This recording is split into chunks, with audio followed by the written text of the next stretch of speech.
आज तुमच्या आशीर्वादानं या महाराष्ट्रामध्ये तुम्ही मला निवडून दिलं।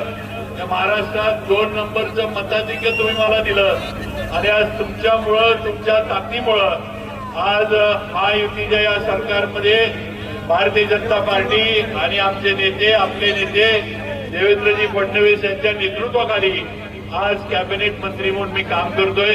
जरी मी मंत्री झालो असलो, आता मी प्रत्येक मोदींच्या मॅचेसच्या इथं होतो, मी तिथं सुद्धा सांगितलं आणि तिथं सुद्धा सांगतो की मंत्री हे महाराष्ट्रासाठी आहे। सातारा झाल्यानंतर फक्त बाबा आहे एवढं लक्षात ठेवा। आणि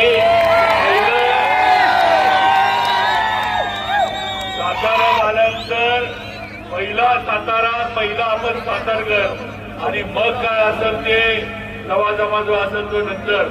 मग कायम तुम्ही मी आपण सगळेजण शेवटपर्यंत शेवटच्या श्वासापर्यंत सातारकर म्हणूनच राहणार आणि सातारकर म्हणूनच जाणार एवढं या निमित्तानं सांगतो।